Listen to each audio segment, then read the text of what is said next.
Hello, everyone. Welcome to Talk Ralph. I'm Ralph, and today we'll learn in very simple English. Hi everyone, I'm Aria. Let's learn together. We really are. So today we are jumping into a deep dive on something that, well, it makes a lot of people panic when they speak. Oh, absolutely. That mid-sentence panic. I know it well. Right, like you start a thought and you know exactly what you want to say, but the grammar, the bridge to get to the end of the sentence, it suddenly just feels really unstable. Yeah, your brain just sort of stutters. You realize you started a sentence and now you have to finish it without, crashing into a super awkward silence. Exactly. And our deep dive today focuses on one of the most common places where that crash happens. It's the standoff between the words despite and in spite of. That is a big one. It's a perfect topic for us. It really is. And we're going to look at these two phrases today, not just as boring rules to memorize, but we'll see how they actually work, why they confuse us, and even the emotional feeling they give to our stories. Because on the surface, it looks like a really technical grammar problem. But the confusion comes from how we think language is supposed to work. We have this bias. Which brings up the weirdest fact from our source material today. When we see two different phrases, so despite and in spite of, our brains automatically think they must do different jobs. Right. Like if I hand you a hammer and a screwdriver, you assume they do totally different things. Exactly. But here is the big secret. Despite and in spite of are exact synonyms. They mean the exact same thing. It's true. They share the exact same job. Both of these phrases are used to show a contrast or surprise. Like a surprise result, right? Yeah. They set up a situation where you expect one thing to happen, but then surprisingly, a totally different thing happens anyway. Let's use the really good example from the source material. Imagine you have a terrible pounding headache. Oh, the worst. Right. So the logical expectation, the normal thing to do is that you would just stay home and rest. Because the headache is the barrier. It's the reason you should not go out. Exactly. But if you break that expectation and you go out to a party anyway, you have to explain that surprise. So you have a choice. You can say, despite my headache, I went to the party. Or you can say, in spite of my headache, I went to the party. And both are completely natural. They're both correct and they mean the exact same thing. Which kind of makes you wonder, why does English even have both? I know, it seems silly. If a language has two identical tools, usually one of them just disappears over time, people get lazy and just use one.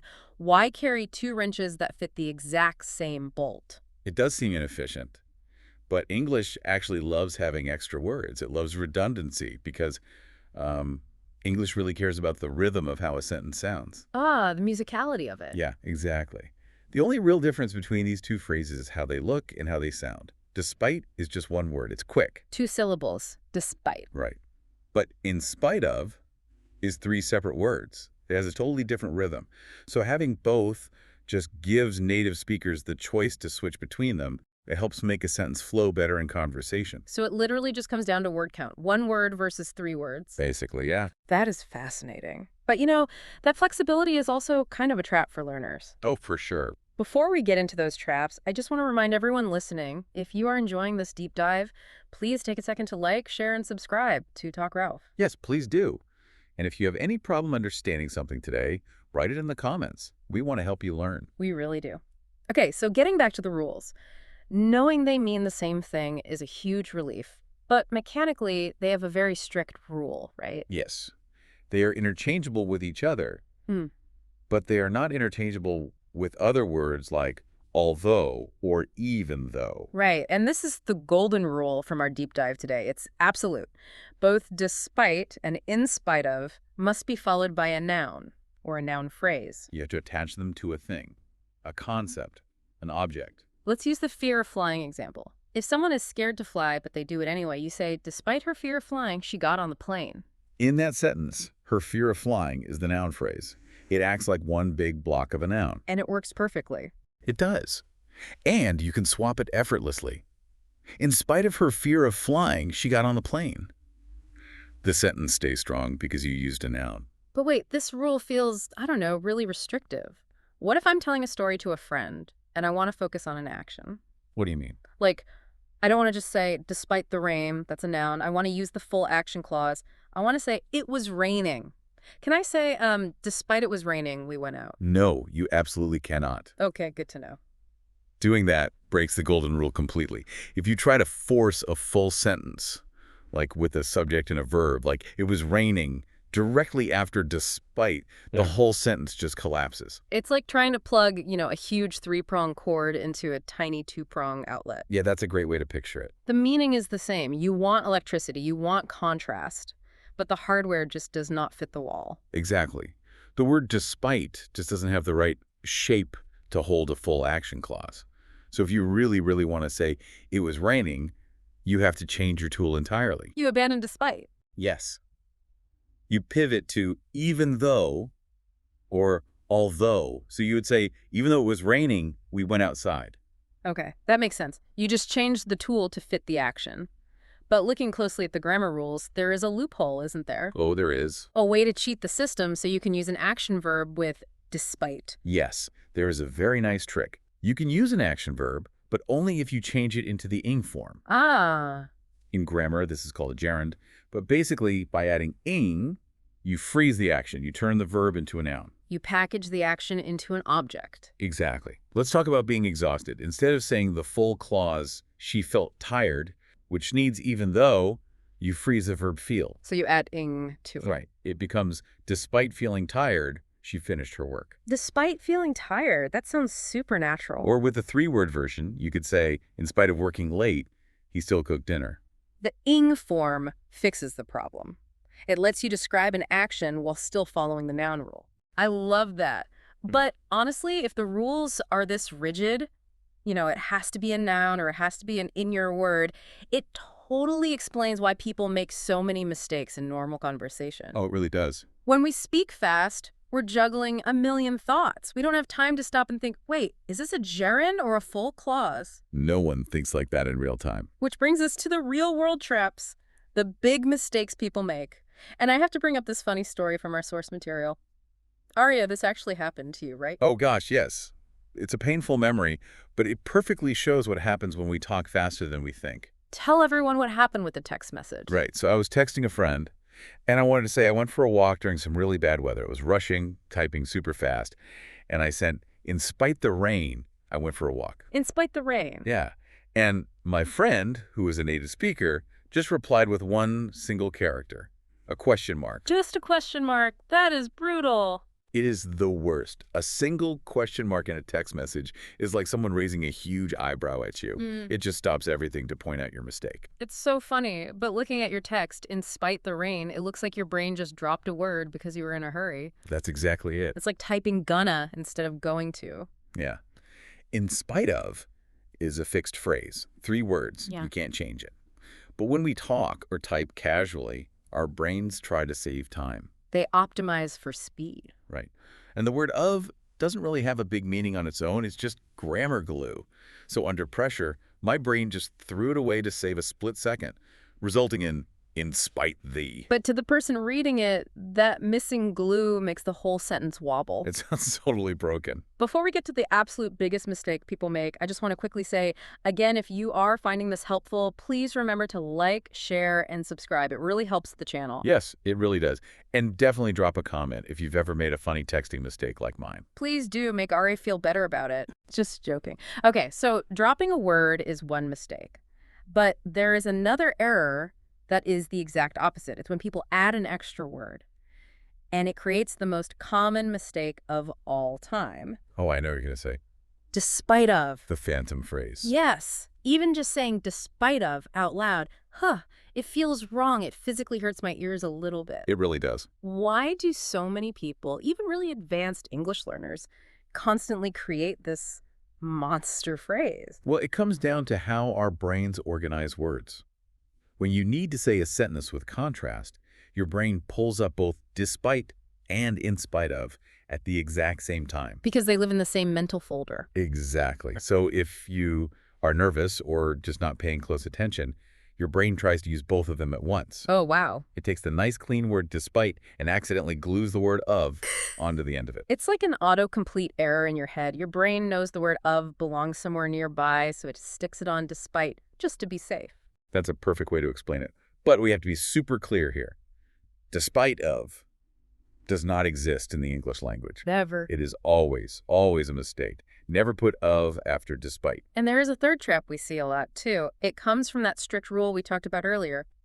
People desperately try to force despite to work with a full sentence, so they just jam the word that in the middle. Ah, yes. Despite that. Right. They'll say, despite that it was raining, we went outside. They know despite it was raining sounds bad, so they try to build a little bridge with the word that. They are trying to make a fake adapter for that plug. But again, it just doesn't fit.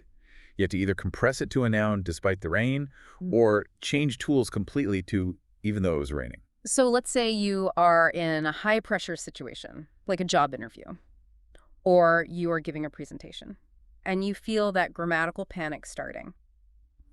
How do you stay safe? That's a great question. My best advice would be to just limit your options.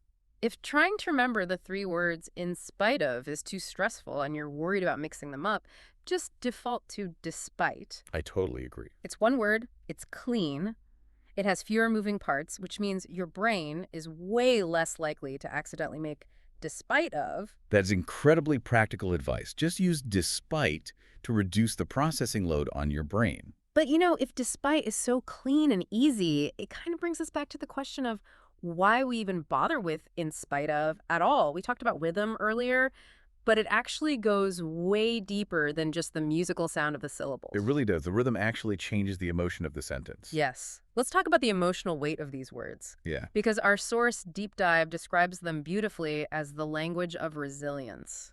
I loved this part. This is where we move past just boring grammar rules and get into human psychology. We don't just use these phrases for logical facts. We use them to show a person fighting against active resistance. They're the linguistic markers of overcoming obstacles. Exactly. Let's look at the specific examples from the source, because they are basically tiny little stories. The first one is about relationships. Despite the distance, they stayed together. Notice what the grammar is doing there. The distance is a real threat to the couple. By putting the distance right next to despite, the sentence admits that the barrier is huge, but it makes it less important than the main action, which is staying together. It frames the whole relationship as a huge triumph. Yeah. If you just use the word but, like they live far apart but they stayed together, it feels so transactional, just two facts sitting there. Right, has no heart. Exactly. But despite the distance, paints this whole picture of endurance and love winning. It elevates the effort. And we see the exact same thing with physical willpower, like this example. In spite of the cold, she went for her morning run. In that sentence, the cold isn't just the weather, it's the villain of the story. And in spite of is the weapon the runner uses to defeat the villain. It shows this quiet, everyday strength. It does. And you can use this emotional trick at work, too. Oh, absolutely. The source used this example. Despite the heavy workload, the team delivered the project. If you write that in an email to your boss, you are definitely trying to impress them. 100%. It communicates that you are competent. But more importantly, it says, we didn't just do our jobs. We carried a massive burden and still won. You are using grammar to make sure your extra effort is noticed. The contrast makes the achievement look bigger. It's so smart. Yeah. But honestly, the absolute most fascinating part of the deep dive wasn't about winning at all. It was about how we use these words to process failure. Because resilience isn't always about winning. Sometimes we lose. This is such a profound psychological point. Let's look at this sentence. Despite studying for 2 weeks, I failed the exam. Just think about that. Normally, admitting you failed a test comes with so much shame. It feels like you aren't smart enough. Right. But when you build the sentence this way, something amazing happens. The grammar actually acts as a shield against judgment. It really does.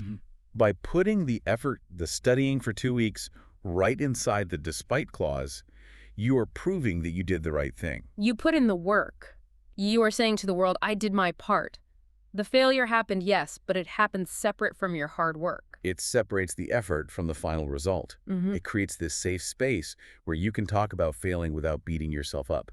It is a really kind, empathetic way to talk about falling short. Just think about the alternative. What if you said, I studied for 2 weeks, but I failed? Oh, that feels terrible. Mm-hmm. The word but totally erases the studying. It makes the failure the only important thing in the sentence. Exactly, but erases the work. Despite honors the work, even when you don't reach the goal. It is incredible how shifting just one single word changes the entire feeling of a memory.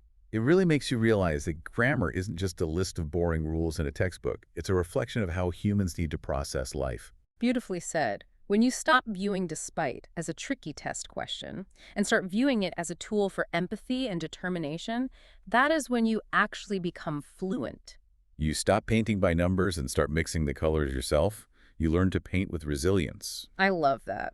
So let's do a quick recap to synthesize everything for everyone listening. Good idea. We have two identical tools with strict rules. Despite and in spite of mean the exact same thing. They introduce contrast. But mechanically, they demand a noun phrase, or a verb with an ing at the end. Right. The hardware needs a specific plug. You cannot attach a full normal sentence directly to them. And because our brains rush, we make mistakes. We drop words and say, in spite the. Or worse, we blend them together to make the phantom phrase, despite of. If you take nothing else away from today, please permanently banish despite of from your vocabulary. Yes. Streamline your choices to protect your fluency. When in doubt, just use despite. Perfect. But beyond the rules, remember that these words carry emotional weight. They help us talk about fighting against the odds, whether we win or whether we fail softly. They are the vocabulary of endurance. Which brings me to a final thought for you to chew on today. It makes you wonder about how the words we use shape our reality. Oh, linguistic relativity. Exactly. If the English language didn't have words like despite and in spite of to honor our struggles, would we still push through them as hard? That is a staggering question. Do we invent these words to describe our resilience, or does having this grammar actually train us to be stronger people? It's crazy to think about. If you don't have the grammar to separate your hard work from a failure, does the failure just crush you? Do the words shape our culture, or does the culture shape our words? It's definitely something to think about. Next time you look back at your own life, look at your proudest achievements or your most honorable failures. You're probably looking at a long list of despite clauses. You succeeded despite having no money. You showed up despite being tired. The obstacle is what gives the action its meaning. So whatever you are doing today, pay attention to the barriers in your way. They are just giving you a chance to use the language of resilience. And now when you find yourself mid-sentence, you'll know exactly how to finish it. Exactly. We want to hear from you now. What is something you are accomplishing today in spite of the challenges in your way? Let us know in the comments below. We can't wait to read them. Thank you so much for joining us on this deep dive. It's been so much fun learning with you all. Remember to like and subscribe, and we will see you on the next deep dive. Goodbye. Bye, everyone.